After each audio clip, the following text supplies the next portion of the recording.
Olá, meus queridos acadêmicos do primeiro período de Direito, saudações a todos. Espero que vocês estejam aproveitando todos esses momentos de isolamento, de afastamento social, para colocar em dia os estudos de Direito. Isso é sempre muito importante. Espero que estejam aproveitando bastante. Pois bem, hoje nós vamos continuar as nossas reflexões sobre instrumentos de controle social, mas com ênfase em direito e moral. Nós falamos que os instrumentos de controle social, eles são o direito, a moral, a religião e as regras de trato social. É claro que a moral, ela é muito estudada pela filosofia, e eu tenho certeza que essa concepção filosófica ela é de extrema relevância e significado.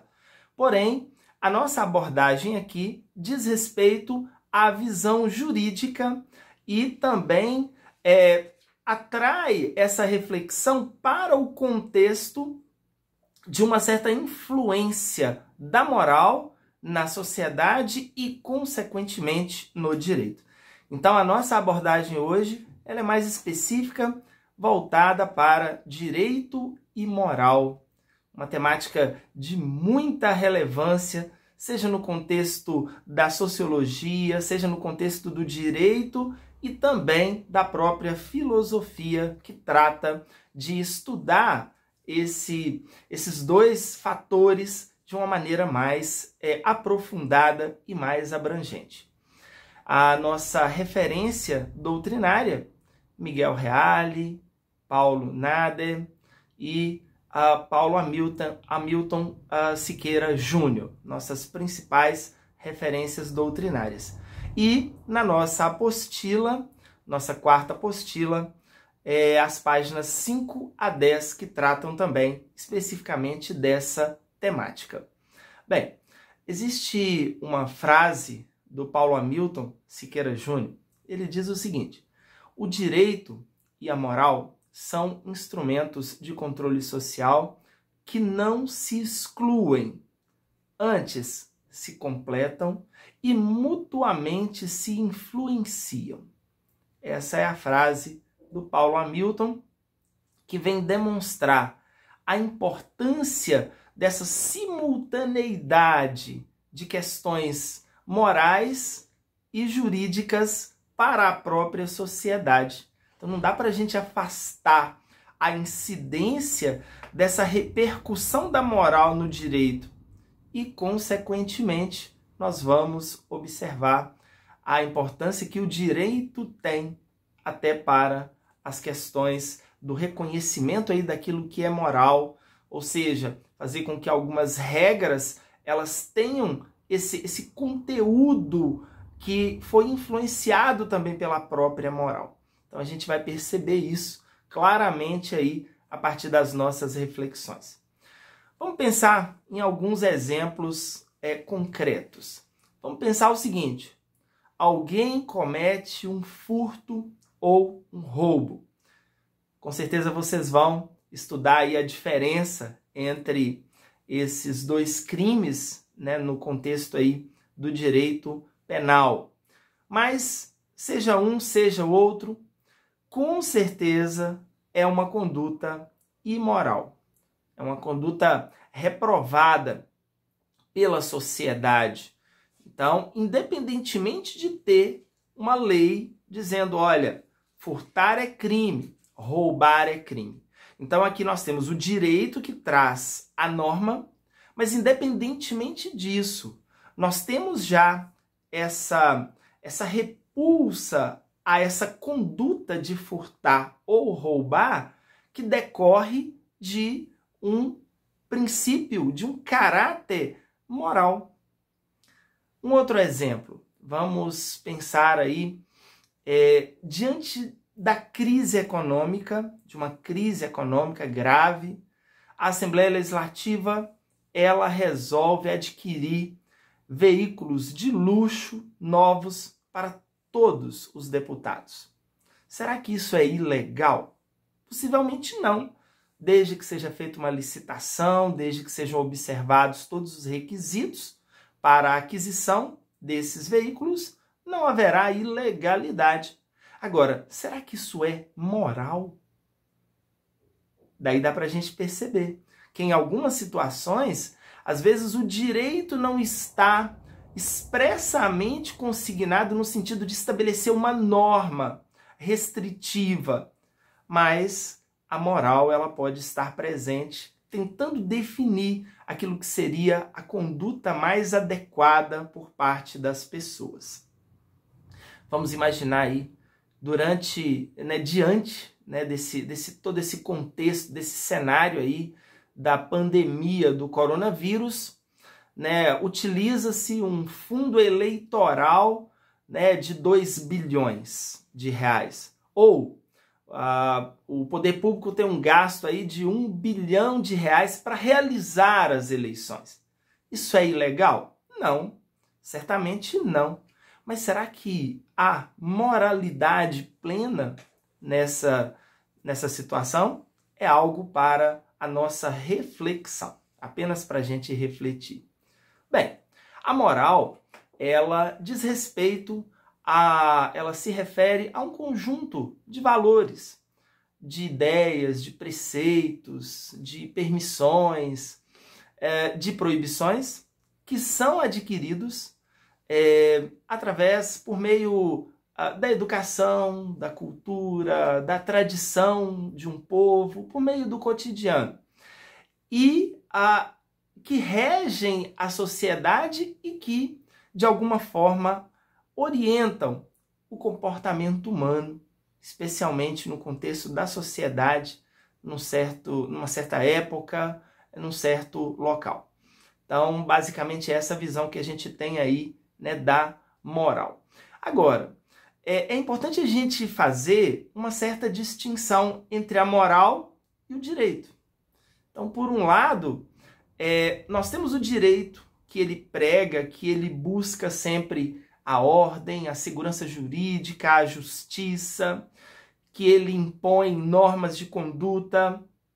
Por outro lado, nós temos a moral, que ela preza pelo bem, ela preza pelo aperfeiçoamento do ser humano, ela preza também, de alguma forma, aí, pela paz social e por justiça. Mas ela não tem esse caráter impositivo, ela não tem normas que são imperativamente adotadas e precisam ser respeitadas sob pena de sanção. Então é necessário fazer essa reflexão. Na nossa apostila você vai encontrar detalhadamente todas as diferenças, as principais diferenças entre direito e moral. Vamos destacar aqui alguns pontos que são muito relevantes e que orientam, que contribuem para a nossa compreensão distintiva entre o direito e a moral. Bem, primeiro aspecto importante, a determinação do direito e a forma não concreta da moral. Então, o direito, ele traz regras determinadas, ele traz as leis, ele traz especificamente aquele comando normativo que ele quer que seja adotado, que ele quer que seja observado. No caso da moral, ela traz apenas algumas diretrizes, algumas diretivas genéricas que tentam apontar para aquilo que se considera o adequado, o prudente, o razoável para uma conduta pessoal diante da sociedade. Sempre prezando aí pelo bem, sempre prezando pela garantia de pudor e de honestidade. Então a moral ela se apresenta nessa perspectiva. Uma segunda diferença.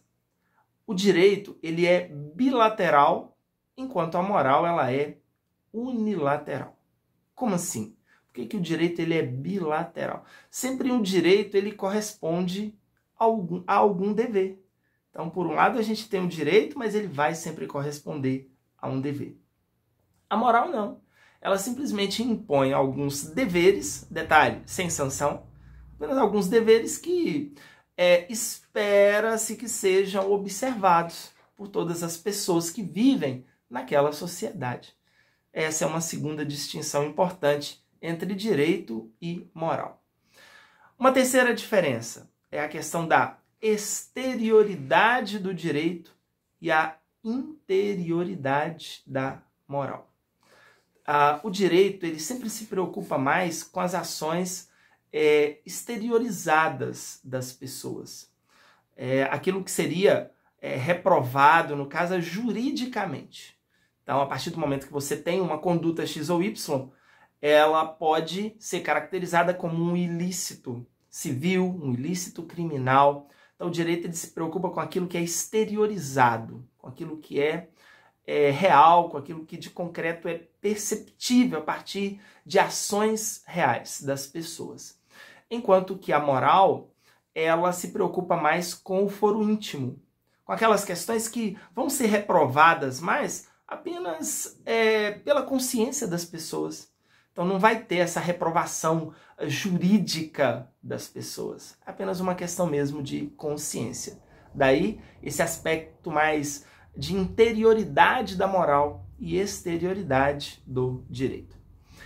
A quarta diferença que nós podemos destacar é o direito ele é heterônomo, enquanto a moral ela é autônoma. Em que aspecto o direito ele é heterônomo?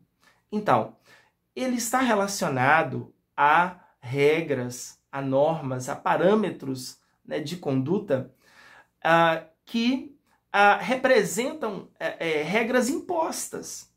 Então, nós temos aí terceiros, que são os legisladores, que são os poderes constituídos, que vão criar essas leis, e elas serão impostas a todos, que deverão observá-las. Então, esse é o caráter heterônomo. As leis são criadas pelos legisladores, em tese, representando aquilo que é o anseio da sociedade e obriga todo mundo. Então, são criadas por terceiros, obrigando todo mundo. Enquanto que a moral ela é autônoma. Por que ela é dotada de autonomia? Porque a adesão a certa conduta ela é mais espontânea. Então não tem essa imposição, essa coercitividade através de regras criadas aí por terceiros e que devem ser observadas por todos, né? Se você, por exemplo, quiser andar pelado na rua, né? Tudo bem, você pode até sofrer aí algum tipo de sanção, né, penal, um atentado ao pudor, né? Mas isso é algo reprovado moralmente. Você não vai andar pelado na rua, não é porque talvez você vai ser sancionado. É por uma questão de consciência moral.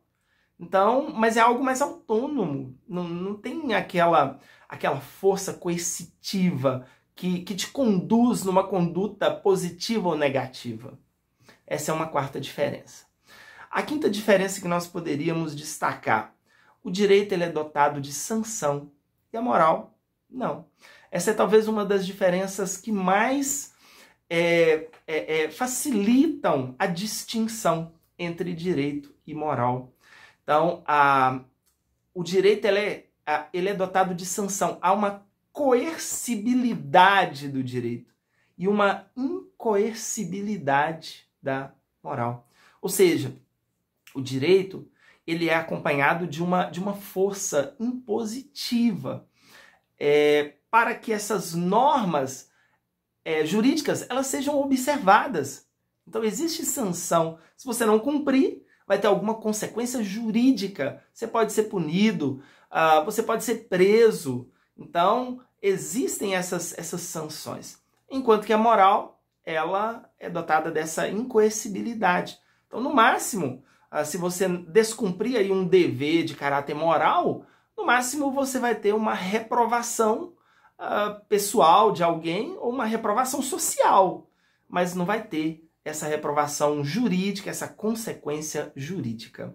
Então essas são, né, as principais diferenças entre direito e moral. E ao mesmo tempo nós percebemos também que os estudiosos do direito e da moral fazem questão de estabelecer essa relação entre direito e moral a partir de algumas teorias que tentam compreender esse vínculo ou não entre direito e moral. Então, essa relação entre direito e moral, ela costuma ser estudada a partir de 3 teorias que são muito conhecidas, tanto no cenário da filosofia quanto do próprio direito.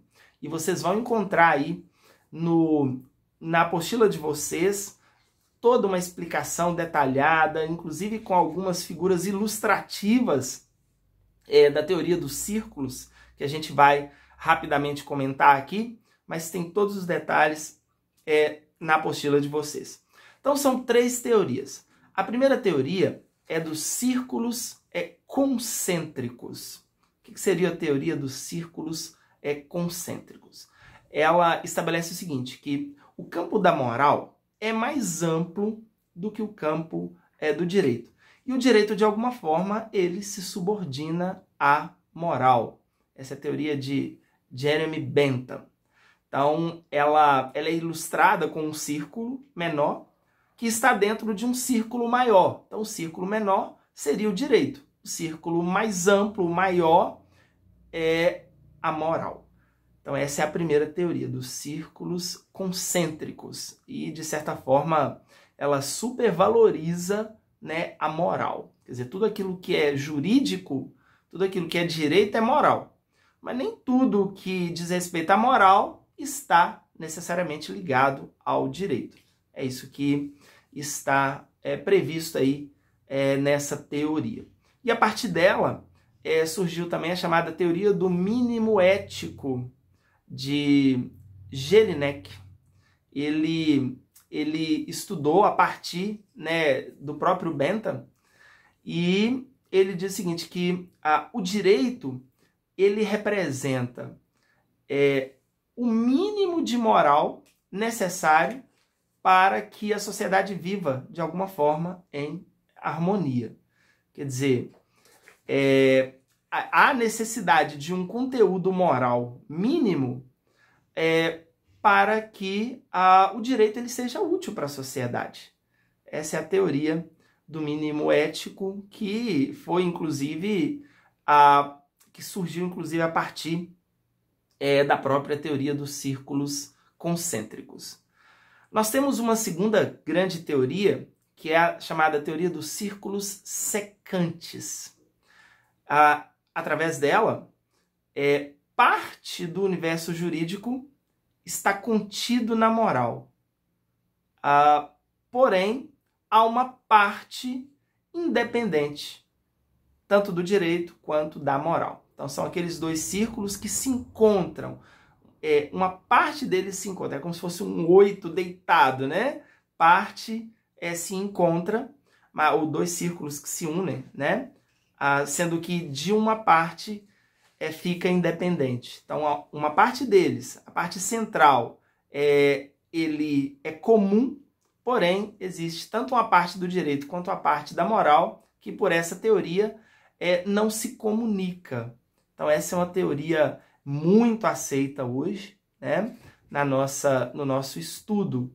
E uma teoria aí, né, que é bastante coerente, se levarmos em consideração que existem questões, por exemplo, que são exclusivamente jurídicas, que não dizem respeito à moral. Por exemplo, a gente leva em consideração algumas regras de prazos no processo, de procedimentos, lá do Código de Processo Civil.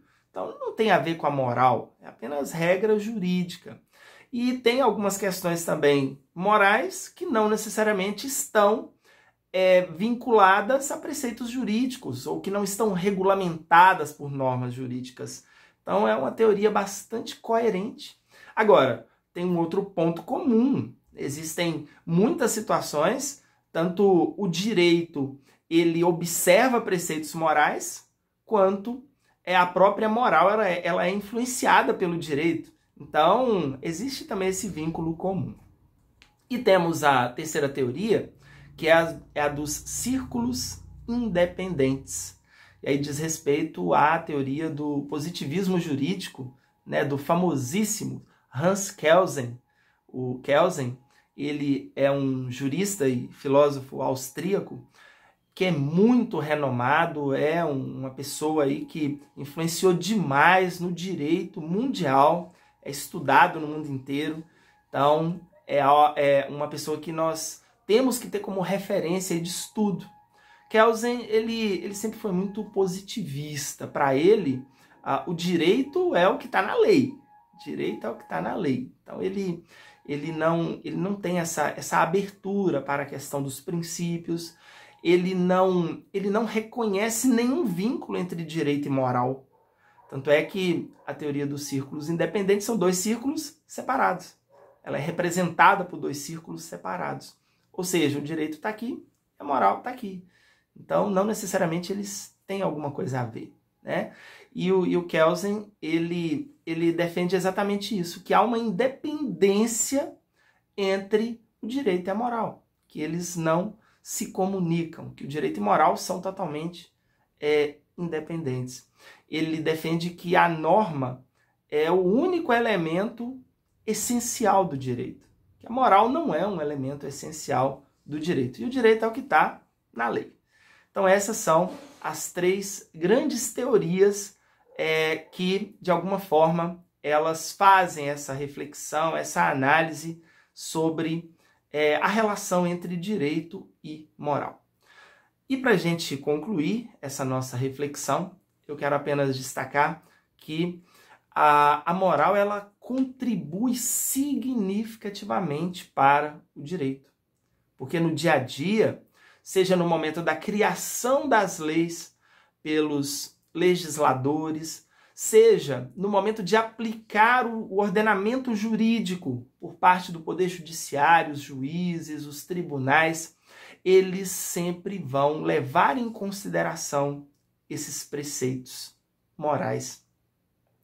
Então, há uma influência de conteúdo valorativo muito significativo da moral no direito e principalmente aí não só na criação das normas, mas também na própria compreensão e aplicação do direito, ok? É esse o nosso recado de hoje. Continue os estudos, fazendo aí as leituras complementares que são fundamentais e um grande abraço a todos vocês e até o nosso próximo encontro. Muito obrigado a todos pela atenção.